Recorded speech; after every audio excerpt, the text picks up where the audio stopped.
Tapi bawa bahagia, bawa happy aja Pak. Nggak usah stres Pak. Ya, sering-sering potong rambut Pak, biar tambah lebih mudah. Bapak turun umurnya 10 tahun Pak. Jadi sudah mendekati. Nanti potong lagi di tukang cukur lokal, bisa 10 tahun lagi lebih muda, bisa lebih cocok mendampingi Bu Wamen gitu. Jadi kalau jalan selisihnya nggak jauh Pak. Itu. Jadi, tetapi saya senang statement Pak Menteri, potongan rambut yang di dalam negeri ternyata tidak kalah dengan yang di Brussels. Ya, jadi potongan rambut saya ini di Pak Rohim, Pak, tukang cukurnya. Jadi bagus juga. Jadi saya pakai tukang cukur dalam negeri juga, Pak. Ya, jadi eh, mengikuti Pak Menteri, mengikuti Pak Menteri. Nah, Pak Menteri, saya sebetulnya kasihan sama Kementerian Keuangan. Karena indikatifnya terutama, Kementerian Perdagangan. Jadi waktu saya lihat ke kiri Pak Menteri, saya agak grogi. Jadi itu. Nah, saya sebetulnya kasihan dengan Kementerian Perdagangan. Kenapa? Kalau indikatifnya itu di 2026 itu 1,1 triliun, itu jelas Kementerian Keuangan akan menjadi lumpuh sebetulnya. Ya, nggak bisa bergerak apa-apa. Ya, apalagi ingin memenuhi harapan Pak Prabowo. KPI Bapak itu kan ada Pak Presiden, ya kan? Nah, kalau Bapak baca apa yang diinginkan Pak Prabowo terhadap Kementerian Perdagangan, ya, saya baca, Pak. Saya berharap Kementerian Perdagangan tidak hanya menjadi penjaga arus barang, tetapi menjadi benteng pertahanan ekonomi nasional, melindungi kepentingan rakyat, petani, nelayan, dan UMKM kita. Jangan sampai kita jadi pasar bagi produk asing, sementara produk dalam negeri kesulitan masuk ke etalase-etalase kita sendiri. Harus berpikir strategis, bukan bicara hanya harga stabil dan pasokan aman dan sebagainya, tapi ada sustainability. Ya.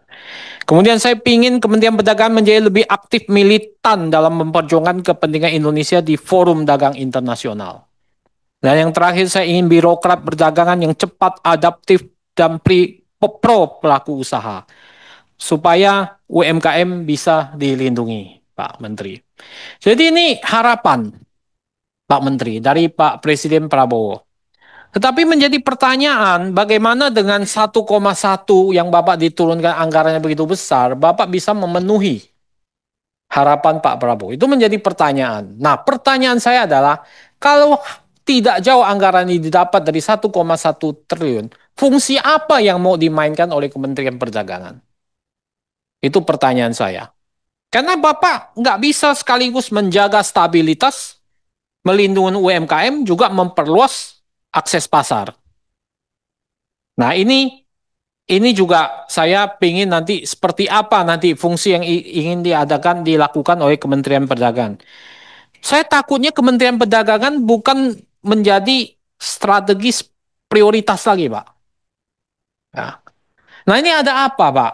Gitu. Apakah ini mencerminkan lemahnya tawar kekuatan tawar-menawar Kementerian Perdagangan?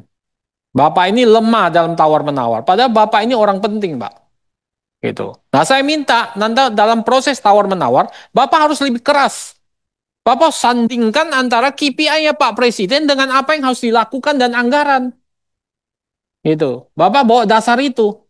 Sehingga nanti Bapak jangan-jangan nanti kalau 1,1 triliun dinaikkan paling jadi 1,2, 1,3 juga nggak cukup kan, Pak? Nah, ini yang harus nanti Bapak perhatikan. Jadi itu yang pertama. Yang kedua adalah apa?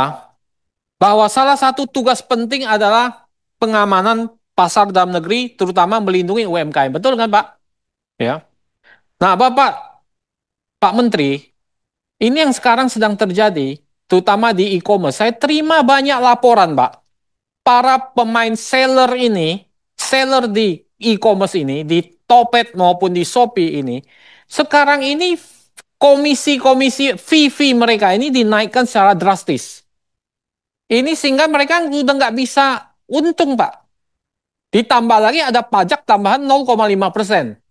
Ya. Nah ini pada menjerit Pak Menteri. Nah saya minta dengan hormat aspirasi dari konstituen Pak. Banyak sekali yang mengeluh bahwa kami sudah tidak bisa bekerja lagi di online. Ya. Kenapa? Karena fee yang dikenakan kepada para seller ini begitu banyak yang mayoritas adalah UMKM. Mayoritas adalah UMKM Pak Menteri. Ya. Ini e-commerce ini nginjek sana sini Pak. Sudah ojol diinjak-injak Pak. Para seller UMKM itu diinjak-injak juga Pak.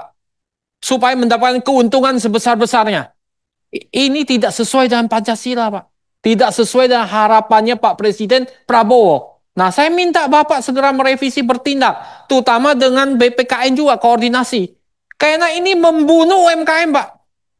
Ya, membunuh rakyat kecil dan ini nggak benar. Nah, ini saya minta segera dilakukan. Bapak investigasi betul nggak laporan ini? Ya, dikenakan fee macam-macam, ya, semua dinaikkan, ya, ditambah dengan biaya macam-macam. Akhirnya nanti mati, Pak, mati suri, Pak, semua, Pak, nggak bisa bekerja. Dan kebanyakan itu ada UMKM. Banyak nggak UMKM di sana? Banyak, Pak, yang hidup menggantungkan hidup di sana. Nah, ini saya nanti minta Pak Menteri betul-betul memperhatikan ini. Ya. Yang ketiga adalah saya minta Bapak mengkaji akibat tarif dari Trump ini, 19% ini. Ya. Terutama produk-produk Amerika yang masuk ke sini. Apa akibatnya terhadap industri kita? Walaupun mungkin nggak banyak, nanti Pak Menteri menjawab juga apa akibatnya di sini. Bagaimana jika negara-negara lain juga memaksa produknya, itu harus diterima 0% di pasar Indonesia.